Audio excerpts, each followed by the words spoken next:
সম্মানীয় দর্শক বন্ধুরা, কৃষক বন্ধু প্রকল্প পশ্চিমবঙ্গ সরকারের একটি অত্যন্ত গুরুত্বপূর্ণ প্রকল্প।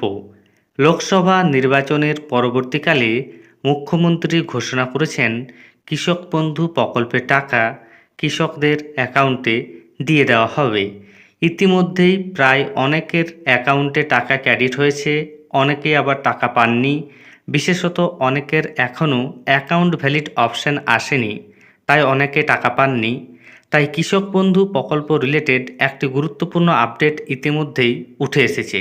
যারা এখনও টাকা পাননি তারা কবে পাবেন বা কোন কোন জেলায় কৃষক বন্ধু প্রকল্পের টাকা ইতিমধ্যেই দেওয়া শুরু হয়েছে, যারা টাকা পাননি তারা কি আদৌ পাবেন না, সমস্ত রকমের প্রশ্নের উত্তর এই ভিডিওতে আপনারা পেয়ে যাবেন। তাই ভিডিওটি স্কিপ না করে দেখুন এবং চ্যানেলে নতুন হয়ে থাকলে ছোট্ট চ্যানেলটি সাবস্ক্রাইব করে নোটিফিকেশান অল করে রাখতে ভুলবেন না। এবং যেসব ব্যক্তি ইতিমধ্যেই সাবস্ক্রাইব করে রেখেছেন তাদের জানাই অসংখ্য ধন্যবাদ। কৃষক বন্ধু প্রকল্প পশ্চিমবঙ্গ সরকারের এমন একটি প্রকল্প, এই প্রকল্পে মাত্র 1 ডেসিমিল জমি থাকলেই কৃষকরা আবেদন করতে পারেন।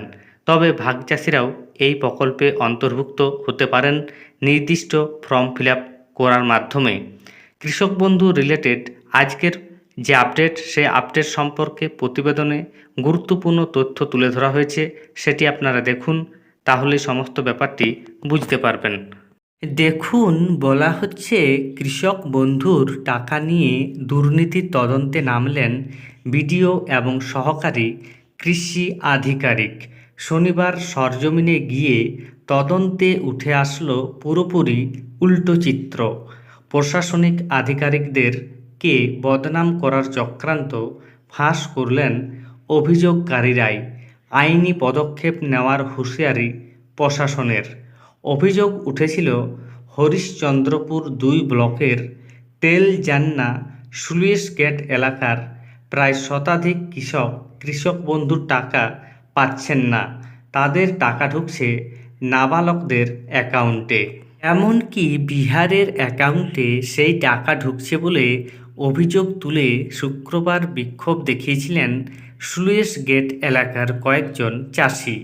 খবর প্রকাশিত হওয়ার পরেই শনিবার ওই এলাকায় গিয়ে তদন্ত করেন হরিশ্চন্দ্রপুর 2 এর বিডিও তাপস পাল এবং কৃষি দপ্তরের আধিকারিক প্রভাত উৎপল আচার্য।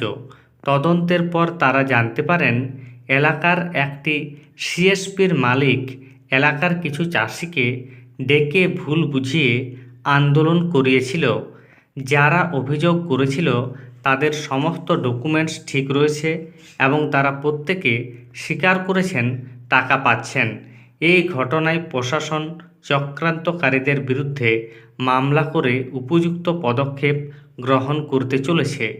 অন্যদিকে ফুড সাব ইন্সপেক্টরের নিয়োগ প্রক্রিয়া নিয়ে চাঞ্চল্যকর অভিযোগ।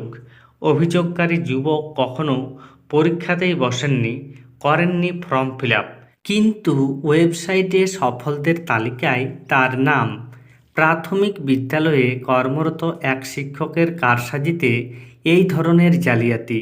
চাঞ্চল্যকর অভিযোগ তুলে চাঁচল থানায় লিখিত অভিযোগ করেন মালতীপুরের বাসিন্দা গোলাম সারোয়ার আলম সিদ্দিকী।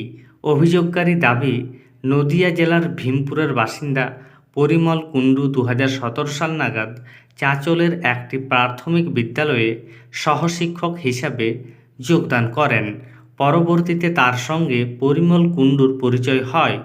পরিমল তাকে প্রলোভন দেন 2018 সালের ফুড সাব ইন্সপেক্টরের পরীক্ষায় তার চাকরি করে দেবে।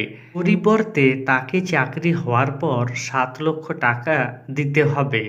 পরিমল আরও বলে, তিনিও এইভাবে টাকার বিনিময়ে চাকরি পেয়েছেন, আরও অনেককেই চাকরি করে দিয়েছেন। প্রমাণস্বরূপ বেশ কিছু ব্যক্তির জয়নিং লেটারও দেখান। সেই সময় অভিযোগকারী তাকে বলেন, তিনি তো পরীক্ষাতে বসেননি, সেক্ষেত্রে কিভাবে তিনি চাকরি করবেন, কিভাবে ওয়েবসাইটে তার নাম দেখাবে। অভিযুক্ত দাবি করেন সেটাও সম্ভব হবে। তারপর এই চলতি মাসের 14 তারিখে অভিযোগকারীর চক্ষু চড়ক গাছ হয়ে যায়।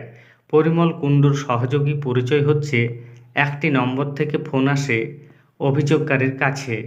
জানানো হয় ফুড সাব ইন্সপেক্টরের 2018 সালের তালিকায় তার নাম উঠে গেছে। দেওয়া হয় একটি রোল নাম্বার। অভিযোগকারী চেক করে দেখে হতবাক হয়ে যান। পরবর্তীতে পরিমল কুণ্ডু এবং আরও বেশ কয়েকটি নাম্বার থেকে আধিকারিকদের পরিচয় দিয়ে বারবার ফোন আসে অভিযোগকারীর কাছে। তার কাছে টাকার দাবি করা হয়। তিনি অবৈধ উপায়ে টাকার বিনিময়ে চাকরি করতে অস্বীকার করলে অকথ্য ভাষায় গালিগালাজ এবং হুমকি দেওয়া হয় বলেও অভিযোগ। সমগ্র ঘটনা নিয়ে চাঁচল থানায় লিখিত অভিযোগ দায়ের করেন। সঠিক এবং পূর্ণাঙ্গ তদন্তের দাবি জানিয়েছেন ওই যুবক। গোলাম সারোয়ার আলম সিদ্দিকী এই প্রসঙ্গে বলেন, মাঝে ঈদের জন্য আমি অভিযোগ করিনি, আজ স্বেচ্ছায় এসে অভিযোগ করলাম। এই পরিমল কুণ্ডুর সঙ্গে আরও বেশ কয়েকজন রয়েছে। আমি বারবার বলছি আমি এইভাবে চাকরি করতে চাই না। তাহলে বুঝতেই পারছেন, কৃষক বন্ধু প্রকল্পে টাকা অনেকে পায়নি বা অনেকে পেয়েছেন, তবুও অভিযোগ করেছেন তারা টাকা পাননি। তবে বাস্তবে আপনার যদি অ্যাকাউন্টে এখনও টাকা ঢোকে না থেকে থাকে, তাহলে আপনারা কিছুদিন অপেক্ষা করুন। কৃষক বন্ধু প্রকল্পের টাকা অবশ্যই আপনাদের অ্যাকাউন্টে ঢুকে যাবে। তবে সেক্ষেত্রে আপনার সমস্ত তথ্য ঠিক থাকতে হবে। আপনারা নিজেদের স্ট্যাটাস চেক করে দেখুন। স্ট্যাটাসে যদি আপনার আধার নাম্বারটি শো করে, তাহলে বুঝবেন আপনার সমস্ত কিছু ঠিকঠাক রয়েছে। এর পাশাপাশি আপনার স্ট্যাটাসের ঘরটিতে কি রয়েছে সেটি আপনারা দেখুন। অনেকের ক্ষেত্রে অ্যাকাউন্ট ভ্যালিড চলে এসছে। অ্যাকাউন্ট ভ্যালিড থাকার পর অনেকের ক্ষেত্রে ফাঁকা হয়ে গেছে, স্ট্যাটাসে কিছু লেখা নেই, সেক্ষেত্রে টাকা ঢুকে যেতে পারে। আপনারা স্ট্যাটাস চেক করার পর অবশ্যই নিজের অ্যাকাউন্ট চেক করবেন, আপনারা টাকা পেয়ে যাবেন। ইতিমধ্যে আপনাদের জানিয়ে দিয়েছি কৃষক বন্ধু প্রকল্পের টাকা কৃষকদের দেওয়া হচ্ছে, তবে সমস্ত জেলার সমস্ত কৃষক পাননি। তবে এরকম কোনো নিয়ম নেই যে কোন কোন জেলায় আগে দেওয়া হবে, সেরকম কোনো ব্যাপার নেই। ইতিমধ্যেই টাকা ঢোকা প্রায় শেষের দিকে। যারা এখনও পাননি তারা অবশ্যই পাবেন, ধৈর্য ধরুন। ধন্যবাদ।